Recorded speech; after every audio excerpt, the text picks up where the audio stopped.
자, 오늘 3프로 폴리틱스 대한민국 어떻게 가는지 뭐 경제 관련해서 또 정치 네. 관련해서도 여쭤보도록 하겠습니다. 오늘 함께해 주실 분은요, 더불어민주당 무려당 대표 이재명 대표님입니다. 어서 오십시오. 네. 어서 오십시오. 반갑습니다. 네, 네. 반갑습니다. 불러주셔서 고맙습니다. 네, 지금 너무 자영업자분들도 힘드시고 뭐 네. 소비 거의 지금 망가졌고요. 굉장히 좀 심각한데 대표님의 경제에 네. 대한 상황 인식을 먼저 좀 그럴까요? 들어보고. 네, 현재 우리 대한민국 경제. 근데 일단 뭐 경제 문제라고 하는 게 경제 영역만의 문제가 사실 아니거든요. 예. 이제 정치가 경제를 규정하는 것도 있고 또 사회 문화 또 사회 분위기 이런 것도 사실 경제에 엄청난 영향을 미치는데 저는 일단 정치적 측면에서 상당한 위기 국면이고요. 이제 경제는 불안정을 싫어하잖아요. 네. 예를 들면 현재 상황이 좀 나빠도 예측 가능하면 대응이 가능한데 네. 지금 매우 불안정해서 예측이 안 돼요. 이건 이제 투자를 못 하게 되는 원인인데 근데 정치적으로 매우 불안정하고 또 한 가지는 사회 전체가 극단주의 뭐라 그럴까 이게 사실 매우 위험한 상황이죠. 근데 경제 측면만 들여다보면 뭐다 아시는 것처럼 성장률이 이제 곧 지금 1%대로 떨어졌는데 이제 곧 0%대 그냥 두면 아마 마이너스로 충분히 갈 수 있는 상황 같아요. 전체 규모는 그렇고 네. 두 번째는 우리 산업 전반이 뭔가 이렇게 대한민국 경제가 살아있다.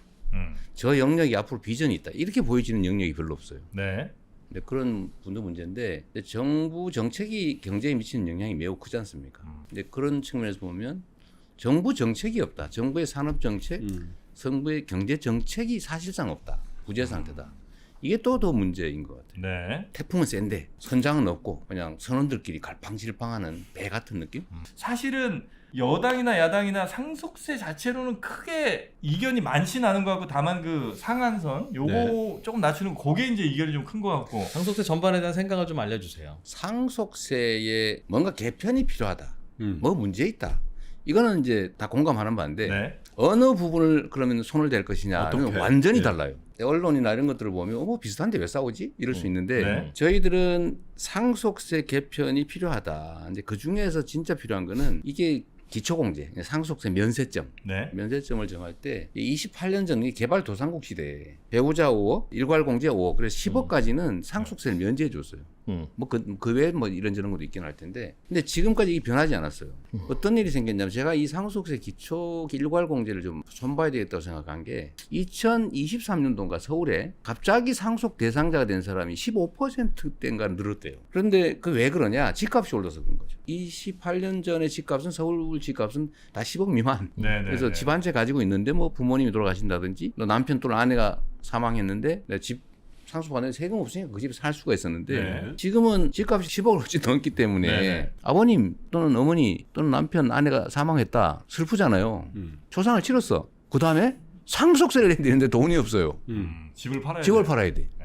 그래서 실제로 이것 때문에 서울에 못 살고 이사 간 사람들이 많다는 거예요. 소송도 많이 걸리더군요. 그러니까요. 형제들 간에. 이건 잔인하잖아요. 저는 이게 경제적 정의 뭐 이런 관념도 있긴 한데 네. 잔인하다. 국가 정책이라고 하는 게 개인한테 고통을 주면 안 되거든요. 네.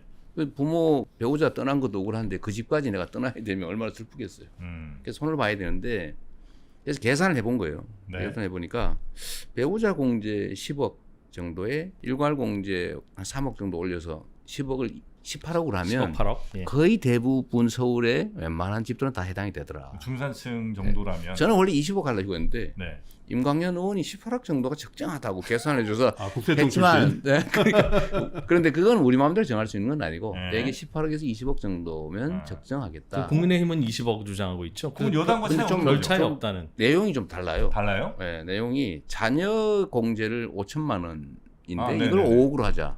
뭐 자녀 수에 따라 좀 다르고 그쪽이 20억 하자는 얘기는 좀 다릅니다. 정확하게 보면. 다음 나중에 한번 알아봐 주시고요.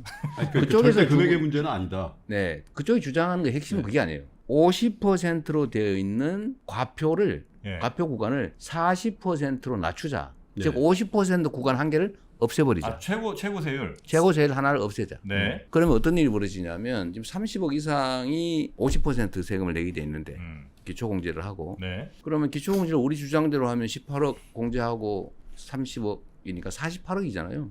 그럼 대충 그냥 대충 한 50억 또는 뭐 시가계 한 50억, 60억 사이 이 정도부터 이제 50% 세금을 내는데 이 대상자가 1,000명이 안 된다는 거예요.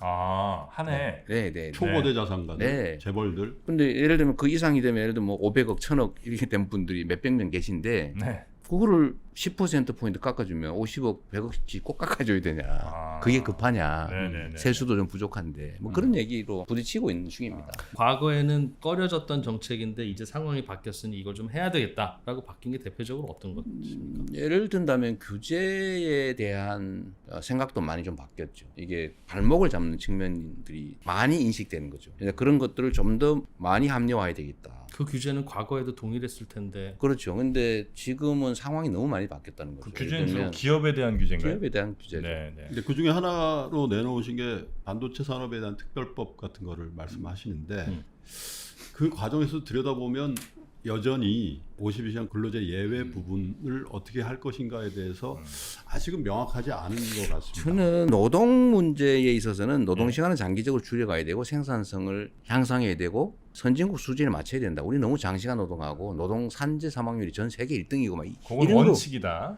이건 기본에 관한 거다. 네, 네. 기본. 그러나 지금은 성장은 기본적으로 하는 정책이지만 지금은 경제가 너무 어려우니 이 회복 너무 많이 망가졌다. 경제 부분이. 회복시키자. 네. 그리고 지속적으로 성장할 수 있는 새로운 영역을 최대한 지원 발굴하자. 그래서 회복과 성장 얘기를 한 거예요. 네. 근데 이 측면에서 보면 저는 노동도 존중해야 된다고 보고 장시간 노동을 통한 노동 착취의 방법으로 글로벌 경쟁할 수 없다. 그래서 제가 양쪽 얘기를 다 들어봤어요. 기업 측 주장이 뭐냐면 딱 이렇게 말했어요. 반도체 산업이 급하다. 급하죠. 국제 경쟁해야 된다. 네. 그러니 반도체 산업만 연구 개발 영역에 한해서 네. 그 중에서도 중위 정도의 연구 개발자 말고 고소득의 초전문가 일부에 대해서 총 노동 시간을 늘리거나 이런 게 아니고 줄 거 다 주면서 본인들이 일하겠다고 원하는데 법으로 금지되어 있으니 풀어주자. 그럼 시니어 등급 해당자 정도 얼마 이상의- 없다. 네. 말 되잖아요. 그거 예. 합리적이잖아. 네. 그래서 제가 노동자 쪽에 물어봤어요. 내가 보니 그 말이 일리가 있다. 그거 왜 법으로 금지하냐? 본인이 하겠다는 걸. 그것도 초고소득자만 한다는데. 이쪽이 뭐라고 하냐면 그거 거짓말입니다. 그 총 노동 시간도 늘리고 네. 노동 시간이 변형될 거 아닙니까? 주말에 막 야근을 심야를 한다든지. 주말에 심야 야근을 하면 얼마 줍니까? 150%를 더 줘야지. 그렇죠. 2.5배 50 해야지나요? 그거 다 하는데 본인이 원하는 거를 잠깐 하겠다는데 그걸 굳이 왜 막냐 그랬더니 그거 거짓말입니다. 수당 안 주려고 그래요. 노동 착취하려고 그래요. 장시간 노동 시키려고 그래요. 이렇게 얘기를 의심을 해요. 네. 그래서 제가 토론을 시켜보기로 한 거예요. 그래서 제가 주재하는 토론을 공개적으로 한 겁니다. 네. 남들 보는 데서 한번 대화를 해봐라. 제가 이렇게 하는 이유가 있어요. 그 계곡 정비할 때도 사람들이 지켜보는 가운데 얘기를 하잖아요. 몰상식한 얘기를 못 합니다. 그러니까 합의가 돼요. 제가 그 경험 때문에 양쪽을 불러서 2시간 반 토론을 해봤잖아요. 네. 정리된 게 뭐냐면 제가 사연자 쪽에 물어봤어요. 총 노동시간을 늘리자는 거냐? 지금도 52시간인데 54주 하면 2803시간인가 뭐 그래요. 네. 그럼 3000시간 일 시키고 싶냐? 지금 전 세계가 지금 1800시간이 아니라 1600시간대인데 지금 우리가 1800시간대 일한다고 너무 일 많이 하고 난리인데 네. 2800시간 넘어 3000시간 하자는 거냐? 아니래. 네. 그럼 오케이. 노동자 측이 물어봤더니 저 거짓말입니다 이러는 거예요. 안 하면 되잖아. 여전히 의심을 하더라고요. 일단 정리. 총 노동 시간을 늘리지 않는다. 두 번째. 네. 그러면 변형이 되면 수당은 줍니까? 그래서 제가 이건 미리 질렀어요. 수당 떼먹어가면서 글로벌 경쟁 됩니까? 첨단 산업 하신다면서. 그랬더니 그거 아니라고 그래. 근데 저는 노동자들이 그거 거짓말입니다 또 그래요. 아니래잖아. 그래서 정리된 거는 네. 그렇게 하면은 기존에 이미 그 선택적 근로제, 재량 근로제 뭐 이런 제도가 있어요. 있잖아요. 네. 4개인가 있어 제도가. 그걸 이용하지 이걸 이용할 이유가 없어요. 별로 실익이 없어 이렇게 하면. 예, 예. 그러죠. 그렇죠. 그래서 대만 이런 데는 불법적으로 하는데 SK 하이닉스는 이런 제도 하나도 안 쓰고 지금 잘 나가잖아요. 그러니까 결국은 불필요한 논쟁을 하고 있는데 가깝다 내가 보기는. 이런 걸로 왜 싸우냐. 그래서 노동자들한테는 지금 최종 안은 어떻게 되냐면 사용자 측에서 필요 없다 그거. 노동부에서 기존의 그 선택 근로제를 승인만 좀 빨리빨리 해주면 좋겠다. 그거만 넣어주라. 이런 제안이 들어왔어요. 기업이 신청할 때 그거만 빨리 해줘라. 승인만 기존 해달라. 제도를. 노동자들은 그것도 안 된다겠다고 막 그러고 있어요. 그러나 이제 그 정도까지는 가기로 하신 거고. 아니. 이거는 아직도 별로 중요하지 않은 거 가지고 싸우고 있는 중이라서 지금 여기서 멈춰 있어요. 그래요? 그래서 내가 이 얘기를 왜 하는 이유는 네. 이것뿐만 아니고 많은 영역에서 이러고 있어요. 현재 대표님이 갖고 계시는 우리 한국 부동산에 대한 시각도 좀 듣고 싶고요. 특별히 저는 젊은 세대들한테 어떻게 안전하고도 비교적 자기의 효율성을 극대화시키는 그런 편안한 주택을 어떻게 공급할 것인가 묘안이 있으면 좀 듣고 싶습니다. 수십 년 동안 부동산으로 돈 버는 사람을 너무 많이 봤어요. 네. 반대로 또 생각해 보면 집이 없으니까 너무 서러워. 이 두 측면 모두가 문제다. 특히 부동산 시장은 저는 그렇게 생각하는데 세상이 지금 양극화되고 있잖아요. 네. 네. 나는 이 동네 예를 들면 특정 지역 강남이 아니더라도 바다가 내 보이는 한강이 보이는 어디 이걸 나는 뭐 5억이 아니라 500억이라도 주고 사겠다는 사람이 있어요. 네. 왜 돈이 많으니까. 그걸 어떻게 말리냐고요. 근데 그걸 막으려고 하는 게 문제가 됐던 것 같아요. 투기적 요소들은 억제를 해야 되겠죠. 예를 들면 저는 1가구 1주택 실제 거주하는 1가구 1주택에 대해서는 우리가 마인드를 좀 바꾸자 이 생각을 갖고 있습니다. 네. 내가 좀 돈 벌어서 비싼 집 살겠다는데 그걸 뭐 이상하게 죄악시할 필요 없다. 각자 자기 돈으로 사는 건데 세금 더 많이 걷으면 되잖아요. 근데 그런 측면에 좀 접근을 하자는 게 제 생각이죠. 그건 한쪽이 있고. 네. 예. 또 하나는 가능하면 공급을 합리적으로 늘려야죠. 제가 경기도에 있을 때는 경기 도시공사가 사업하는 택지개발지구는 역에서 제일 가까운 지역을 공공주택으로 다 배치하라고 했어요. 또 뒤쪽은 분양하면 된다. 근데 지금 반대로 하고 있죠. 공공주택을 제일 어려운 데다가 제일 하고 후미진 데가. 대분진다고. 네. 네. 분양주택 역 근처에다 해요. 네. 뭐 왜? 이런 것들을 좀 바꿔야 된다. 공급을 합리적으로 예를 들면 분양은 좀 더 가격을 풀어줘서 자율성을 좀 주고 네. 대신 뭐 거기다 주택을 수익으로 네. 집 없는 사람들이 나중에 거기서 돈 벌어서 나가 사면 되니까. 네네네. 지금은 임대 자체가 거의 불가능하잖아요. 살 수가 없어요. 살기 싫은 집을 짓죠. 네. 그러니까 그런 부분들을 합리적으로 좀 고치자. 그렇게 하자고 하면 이제 아마 그 해당 지역 주민분들이 야, 이 우리 재산권 왜 이렇게 침해하는지. 그건 걱정 안 해도 되는 게 이 예. 기획을 하는 단계, 짓는 단계는 아무도 입주하지 않은 상태예요. 그렇기도 그렇고 이 조건으로 이 땅 택지 개발하게 해준다 그거야 하면 이제 뭐, 충분히 예. 가능하다는 거죠. 그리고 딜이. 꽤 많은 무주택자들 중에 목소리가 큰 무주택자들은 장기적으로 살 수 있는 임대주택을 달라는 게 뭐 그런 아니라 분양 받을 수 나도 있는 자산을 좀 키우고 싶다. 내 집값도 올라가는 내 집 마련하고 싶으니 시세보다 싼 집 달라는 목소리가 크니까 이제 계속 그러니까요. 그거 하고 예. 있는 거 아닙니까? 분양, 장기 임대, 중간에 절충한 형태들을 많이 구성할 수 있죠. 예를 들면 토지 임대, 뭐 건물만 분양하는 거 뭐 그런 것도 뭐 있을 수 있고, 아니면 이 임대 기간은 최소한 길게 해서 그동안 임대로 하고 나중에 분양을 받을 때 분양 가격을 좀 합리적으로 조정한다든지. 결국은 그 차이가 조정할 수 좋아야 될 있죠. 텐데. 예. 어쨌든 좀 조정은 해야죠. 지금 너무 로또가 돼 있어요. 다주택자에 대해서는 어떻게 생각하십니까? 뭐 세금 열심히 내면 되겠죠. 뭐 그것도 뭐 자본주의 사회에서 막을 수는 없는 거고. 다만 대신 뭐 세율은 좀 비싸게 지금 세율은 어떻다고 생각하세요? 싸다고 생각하세요? 세금이- 낮다고 생각하세요? 글쎄요, 뭐 굳이 손대야 되겠나 싶은 생각이 들긴 하네요. 지금이 문재인 정부의 세금보다 많이 낮춰놓은 상태인데 지금이 괜찮다면 과거의 세율이 높았다는 뜻일 텐데요. 다시 그걸 뭐 손대 가지고 가급적이면 저는 손대지 않는 게 좋다고 봐요. 손댈 때마다 문제가 돼요. 부동산 정책은 방금 그 생각은 예전에도 그런 생각이 있으셨는데 좀 바뀌었죠. 과거에는 뭐 이재명의 민주당이 아니었고 지금은 많은 우여곡절 끝에 꽤 이재명의 민주당이 되어 있어서 책임이 하실 수 좀 있는 커져서 생각입니까? 생각이 바뀐 면들이 있죠. 저희 위치가 바뀌었고 인생을 더 살면서 더 배운 것도 있고요. 우리 저 대표님께서 만약에 이제 이재명 정부가 출범을 하게 되면 어쨌든 많은 경제 정책들 가운데 우선순위들이 있으실 거 아니에요. 순서가 대략 어떻게 중요하게 진행이 될 거라고 판단하십니까? 일단은 무너진 경제 시스템부터 살려야 되겠죠. 너무 많은 것들이 많은 영역에서 무너졌습니다. 그건 뭐 공직자들의 역할이 제일 중요할 것 같고요. 예. 아까 말씀드린 거에 가장 주력해야 될 부분은 당장 현재 제조업들에 대해서 구체적 정책이 바로 나오지는 못하겠죠. 네.